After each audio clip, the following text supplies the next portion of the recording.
Hola, ¿cómo están? Desde la Solapita BT, hoy con otro nuevo encuentro. Hoy con el señor Alberto Héctor Navarro, radioaficionado. Y vamos a tratar de entender, ver, conocer qué es ser radioaficionado, la importancia que tiene y un poco cómo lo marcó Alberto el ser radioaficionado.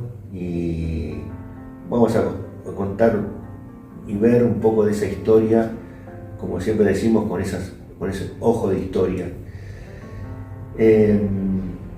¿Cómo estás, Alberto? Bien, muy bien. Buenas tardes para todos. Un saludo muy cordial. Y aquí estamos. ¿Contento? Bien, muy contento. Voy a agregar algo que los radioaficionados van a entender. Dale.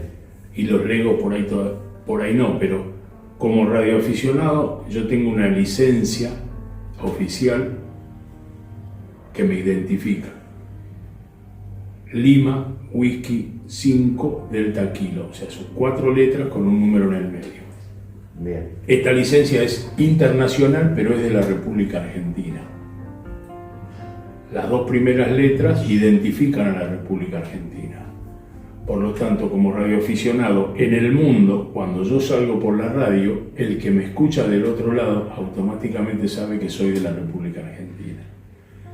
Y tiene otra característica que tiene que ver con, por ejemplo, en la República Argentina tengo un número de documento, un número de DNI. Sí.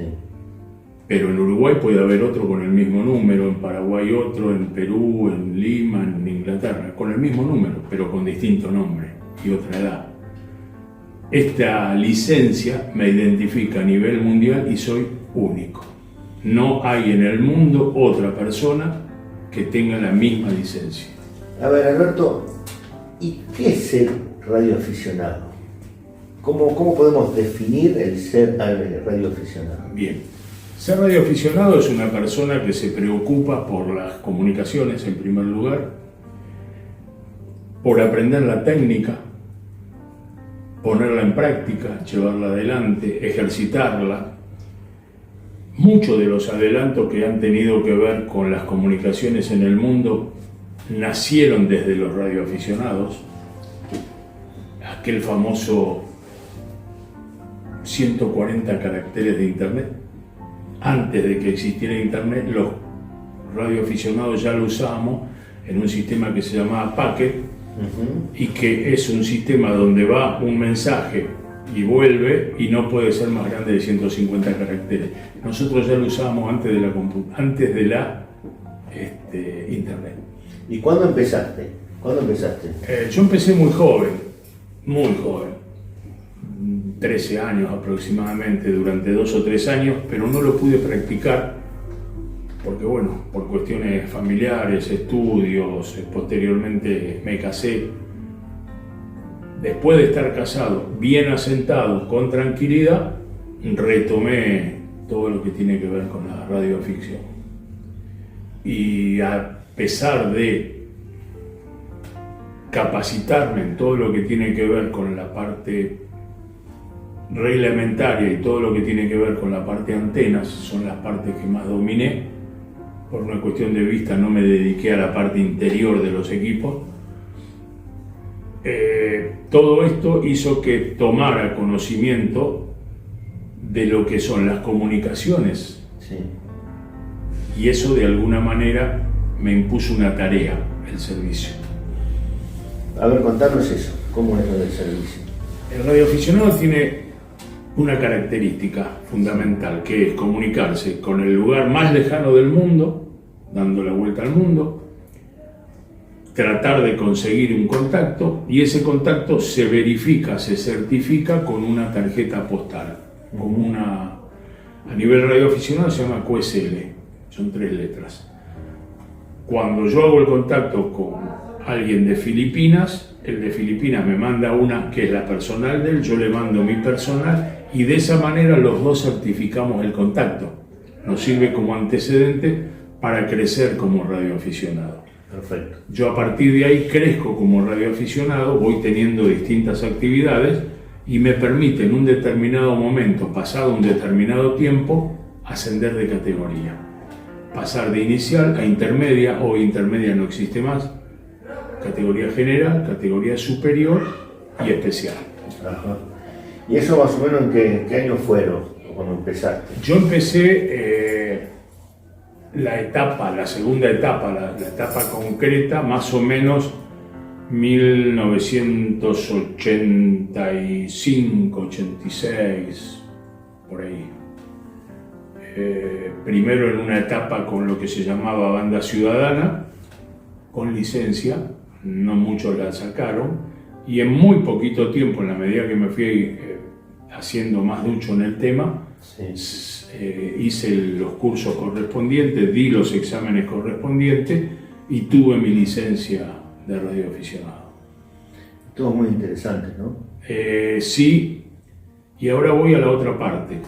Sí. A la parte, ya más o menos te dije como los concursos, lograr grandes distancias, varias de las actividades. La experimentación, como dije, los 140 caracteres, algo que salió desde los radioaficionados. Sí, sí. Pero a partir de ahí, a mí me dio por el lado de la comunicación, el diálogo con otras personas, pero también me dio el servicio, utilizar la radio como servicio, de distintas formas. Poner en comunicación a alguien con otra persona, buscar a una persona en un determinado lugar donde no exista el teléfono, pero buscar un radioaficionado cerca que se pueda desplazar. Sí.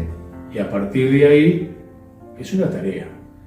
Lleva por ahí días, por ahí no. Y dentro de lo que es la definición, es algo sin fines de lucro. Absolutamente. Es una de las primeras condiciones. ¿Cómo sería? Está establecido en lo que sería la definición de radioaficionado. Exactamente. Como dije al principio, se dedica a la experimentación, a la comunicación, pero sin fines de lucro. Absolutamente. Y el servicio exactamente lo mismo. Sí, absolutamente. Bueno. No hay más, todo es a nivel costo propio. Uno asume el riesgo, pone los equipos, en algunas épocas se construían, hoy se siguen construyendo algunas cosas, a pesar de la nueva tecnología. Sí. Ustedes compran, cada uno de ustedes se compran el equipo. El equipo o lo construye. Eso es muy interesante. Sí. A ver, y la comunicación, como hablas de comunicación, la relación con otros radioaficionados, tanto a nivel nacional como a nivel internacional. Sí. Eso es fluido, lo hacen constantemente, ¿no? Sí, se hace constantemente. Yo lo hablo desde el punto de vista de la actividad que yo realizo. Lo que sería el servicio. Claro, lo que sería el servicio. Contactarme con otras personas a las cuales contacto habitualmente, tener diálogo con ellos, familiarizarse. Sí. Y tiene una característica muy linda, porque nosotros decimos que estamos detrás de la caja negra y el otro está detrás de una caja negra. No le conozco la cara, me la imagino. El día que tenemos oportunidad, no siempre, de conocer a nuestro interlocutor, nos llevamos grandísima sorpresa, pensando que por la voz tiene una altura, un determinado porte físico, y nos encontramos con que es alguien bajito, Sí. delgadito. Claro, ustedes prácticamente, es decir, se escuchan pero no se ven, se identifican, se conocen tal vez por la voz, Sí. ¿no? Cuando modulan. Sí. Es muy interesantísimo eso. Hace muchos años, hay una anécdota, hace muchos años, estando en el Radio Club Almirante Brown, del cual fui secretario muchos años, me encontraba con otro radioaficionado que no tenía vista, había perdido la vista con los años, y salimos a la puerta porque alguien tocó el timbre. Ajá. Entonces, del otro lado de la reja había una persona que se bajó de un auto policial con uniforme de comisario. Esta persona habla, mi amigo Alberto, ya fallecido, le dice usted, y utiliza una palabra que se utiliza en la jerga de radioaficionado, dice usted es cuervo. Se usaba, se sigue usando. Cuervo es la persona que hace mala radio, para definirlo. Sí. Y le dice, usted es, no sé, no me acuerdo el nombre, pero pongamos Pedro el Cuervo. Y lo mira este comisario a mi amigo y le dice, ¿y usted cómo sabe? Porque le conozco la voz. Entonces le aclaro al comisario, mi amigo no ve, es ciego. Es alucinante, es alucinante. Esta es una anécdota que me acabo de acordar en este preciso instante. Es decir, que anécdotas infinitas, interesantes. ¿Y qué produjo en vos? Es decir, porque tenés que ser muy sensible como para estar... en realidad es una actividad muy altruista, ¿no? Absolutamente. ¿Y qué siempre desde el punto de vista del servicio. No hablo de la parte radioaficionada, de la parte técnica. Vos te volcaste al tema de servicio, eso queda claro, pero ¿qué fue produciendo en vos con el transcurrir de los años? La posibilidad Fuiste una persona antes de ser radioaficionado y otra persona después. Sí, eso seguro. Seguro. Pero ya traía de alguna manera la cultura que me habían impuesto mis padres, mis abuelos, mi familia. Está bien. ¿En qué? ¿Cómo contribuíamos? A nivel local. No, pero ¿qué produjo en vos primero? Un cambio de lenguaje, el cambio de reconocer en el otro la misma posibilidad que tengo yo, sí, y tratar de impulsar eso. Y en mí lo mismo, sí, en mí lo mismo, o sea, seguir con lo mismo, dormir poco, fuera de los horarios de trabajo, inclusive durante los horarios de trabajo teniendo la radio en el auto o en la camioneta, porque esto no tiene ni momento ni horario. Me llamaban... Bueno, el servicio es el servicio. Me llamaban del Hospital Gonet, por ejemplo, yo viviendo en Adrogué, y me decían, mira, hubo un accidente en La Plata, falleció una persona, lo único que tenemos es en un documento una dirección. ¿Te podés arrimar? A ver, estamos hablando de una etapa, tal vez donde... Ahí voy. En una etapa donde no había teléfonos celulares, no existía el internet, y lo único que había era la radio y algún teléfono muy determinado en algunos lugares. Una sociedad de fomento, una casa particular, no existía lo mismo que tenemos ahora, la posibilidad de comunicación. Y ese sería el servicio, te llamaban. Esa era una parte del servicio. Publicar a la persona, a los familiares, una persona fallecida, una persona herida. Y el tema de estar ubicando a la familia. ¿Qué le digo? ¿Cómo se lo digo? ¿En qué forma se lo digo? Ustedes no están preparados tanto para decirlo eso. No está dentro de la función. Ni psicológicamente, ni teníamos... Yo no digo que alguien no lo tenga. Yo en mi caso particular no la tenía. No tenía una instrucción básica como para informarlo. Teníamos que llegar al lugar, ver las condiciones del lugar y de acuerdo a las condiciones o quién nos atendía, manifestarlo. Esa es una experiencia tuya de algo fuerte, hasta traumático, diría yo. Y algo tal vez más lindo, más positivo para que la experiencia. La que más me marcó durante mucho tiempo y la sigo teniendo presente fue, dentro de la actividad de servicio, llevar los equipos de comunicación a los colegios. Ponerlos en comunicación con gente que está invernando en la Antártida. Los colegios, los chicos, a través de la radio, hablar con los que están allá y entre ellos intercambiar experiencias, conocimientos. Es decir, se comunicaban con la gente. Claro, comunicábamos a los chicos en los colegios de segundo, tercer grado, cuarto grado, quinto, séptimo, primer año, con los que estaban viviendo en Antártida haciendo patria, de alguna manera. Entonces, ellos les manifestaban su experiencia de meses de estar sin ver a la familia, sin poder comunicarse. El único medio era la radio, no había otro. Hoy está internet, hay otros servicios. En ese momento no. Entonces, en una práctica de este tipo que hicimos, pero la hicimos pública, en una plaza en Adrogué, colaborando con la municipalidad que nos brindó el espacio, el lugar, una plaza pública, y gente grande, la mayoría. Algunos le tenían miedo al micrófono, pensaban que el micrófono mordía, pero no. Hubo un chiquito, calculo que no tendría más de 7, 8 años, delgadito, flaquito, muy chiquito, pero con la capacidad de pensar. Y esto lo analicé después por la forma en que me marcó. Me pregunta, muy educadamente: Ujú. señor, Sí. ¿puedo yo también hablar con la gente que está allá? Yo le dije: sí, no hay ningún problema. Termina el señor que está hablando y hablas vos. Perfecto. La capacidad que tuvo para agarrar el micrófono y usarlo. Ajá.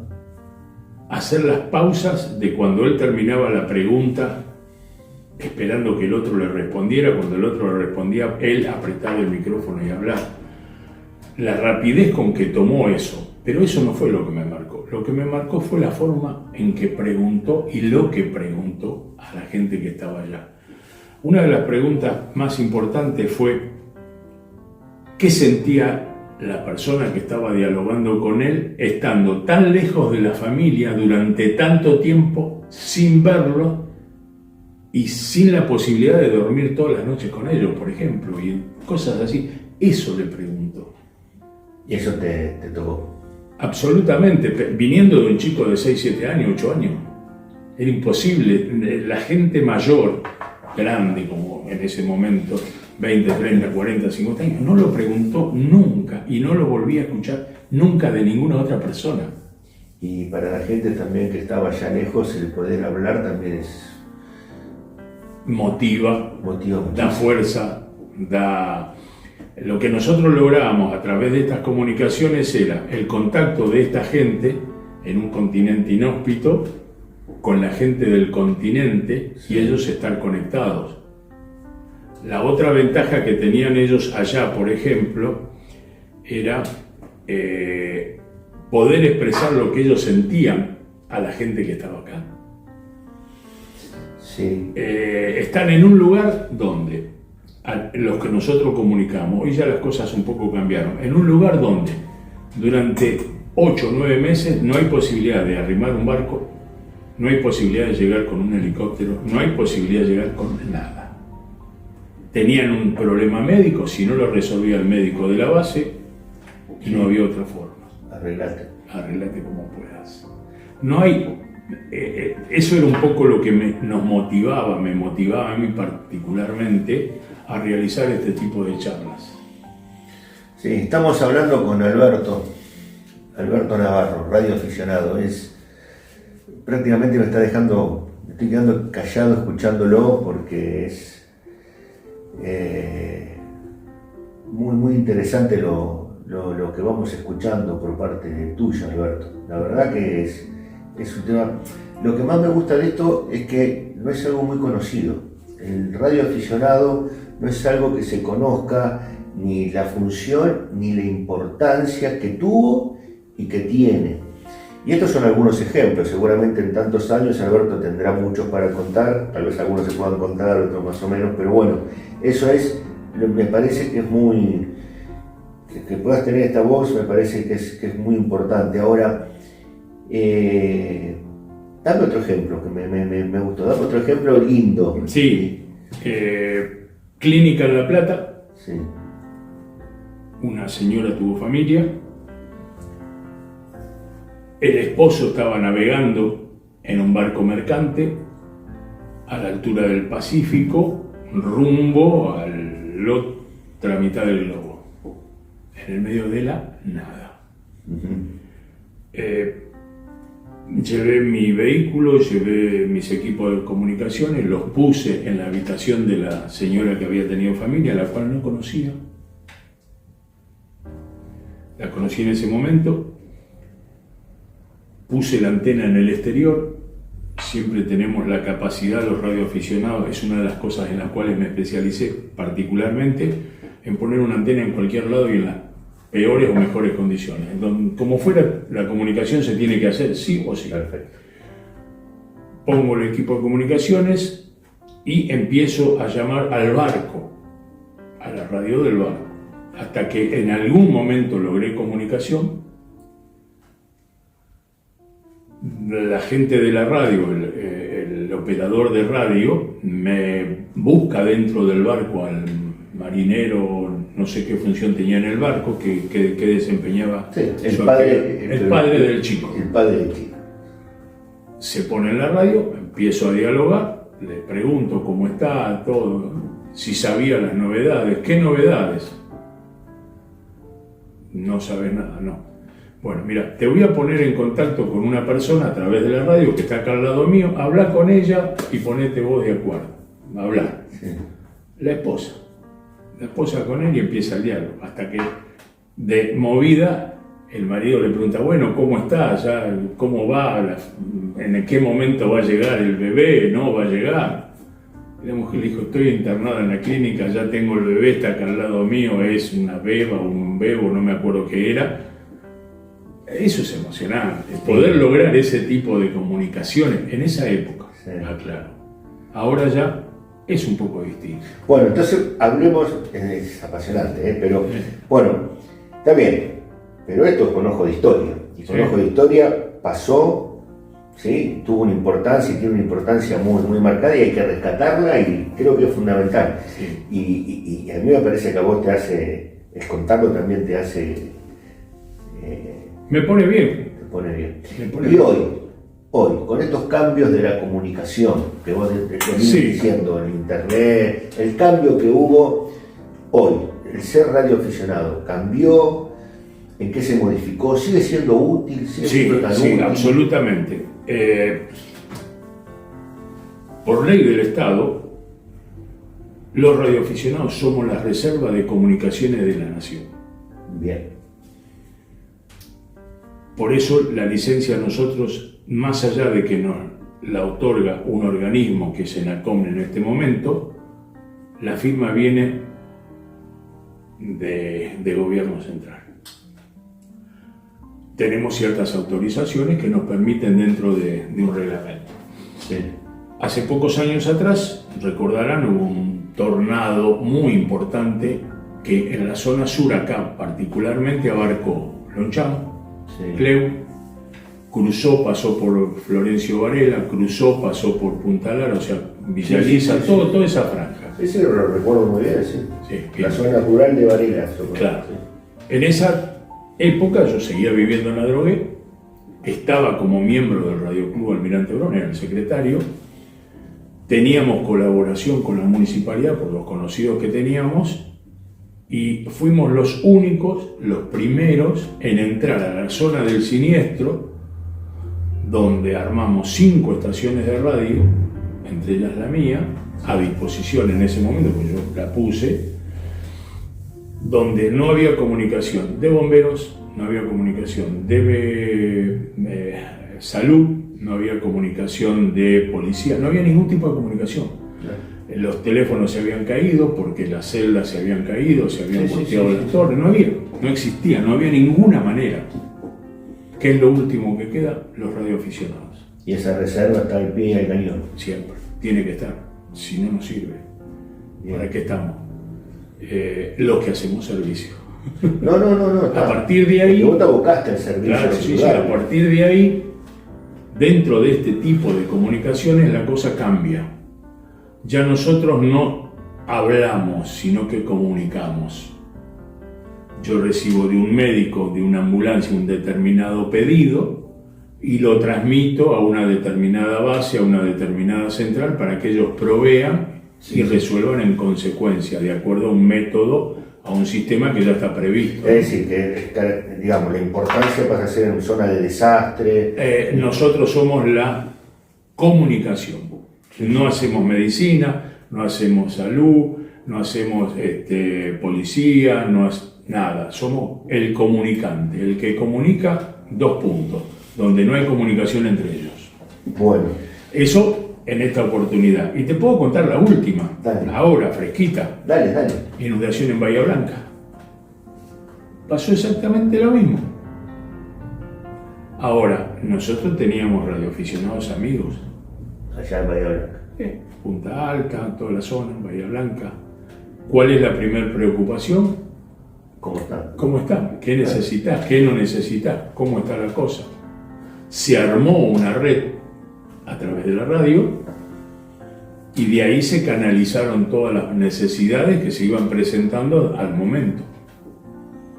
Esto también se hizo en distintas oportunidades anteriormente, por ejemplo en la epidemia de cólera en el norte, cuando fue el volcán en el sur, en los antiguos, la ceniza, el problema de la explosión en Río Tercero. Si fuimos escuchando el relato de Alberto y cada vez va quedando más claro que uno no se salva solo, ¿no? No. Siempre todo el accionar tiene que ser colectivo y todas las fuerzas tienen que estar puestas para el bien. Y yo la verdad estoy muy contento que podamos poner arriba de la mesa el tema del radioaficionado, porque me parece que la función que cumple es muy importante. Y Alberto, de la parte de la radiofonía aficionada, se volcó a la parte del servicio. Pero tiene otras partes, lo que es radioaficionado, que también es muy importante, que tal vez en otro momento podamos profundizarlo, pero yo quiero hacerle, para terminar y terminando con Alberto, una pregunta. Vale que nos explique qué es BT. ¿Por qué le pregunto? Ahora se los explico. ¿Qué es BT? BT significa Bravo Tango. Un pequeño resumen. Cuando todo esto nació de las comunicaciones, cada uno hablaba como quería, explicaba lo que quería, los léxicos que se usaban eran del pueblo, del barrio, de la nación. Entonces era un conglomerado de palabras donde nadie se podía poner de acuerdo. Y nace lo que se llama el Código NATO o el Código Fonético Internacional, donde cada letra tiene una palabra. Sí. Yo me quiero comunicar con un inglés y le digo Alfa Bravo Tango, por ejemplo, y el inglés va a entender que le estoy diciendo A, B, T. Y no le dije nada más que 3 palabras. Es engorroso, es largo, pero es una forma de entendernos. Sí. Si no nos conocemos en el diálogo a través del inglés o el francés, perfecto, o cualquier. El código NATO es Alfa Bravo. Cada letra tiene una determinación. Bien. A partir de acá, seguimos avanzando y se crea un formulario. El formulario tiene determinadas partes, que serían la parte informativa inicial, la parte a quién hace el mensaje, a quién se lo manda, sí. Después está el mensaje y al final están las instrucciones de transmisión. Bien. Dentro de todo esto están las prioridades, prioritario, rutina, rápido. Bien, estas instrucciones, en el medio yo dije tiene un texto. ¿El texto qué es? El texto del mensaje. Sí. Entonces, ¿qué quiere decir BT dentro de esta codificación de letra? Comienzo y principio y fin. O sea, comienzo o principio del mensaje, fin del mensaje. Bravo Tango significa comienzo el mensaje en sí. Bravo Tango, si ya hay uno arriba, significa que terminé el mensaje. Por lo tanto, en esto podríamos decir al principio Bravo Tango y ahora que finaliza, Bravo Tango. Bueno. Y ahí se terminó el mensaje. Y el canal, la solapita BT, ¿sí? BT significa muchas cosas. Por ejemplo, buenos tiempos, que es lo que aspiramos. Y hoy conocimos otro significado de BT, que a mí me pone muy contento. Y hay otros más que a medida que vayamos transcurriendo estos encuentros, lo vamos a ir descubriendo posiblemente. Alberto, muchas gracias, muy contento, muy agradecido. Sinceramente me pareció muy lindo, espectacular, y seguramente vamos a seguir hablando de otros temas con vos. Ya lo estuvimos hablando y seguramente vamos a hablar de otros temas. Gracias y será hasta el próximo encuentro. Nos estamos viendo. Gracias para todos los que están del otro lado, viendo y escuchando esto. Adiós.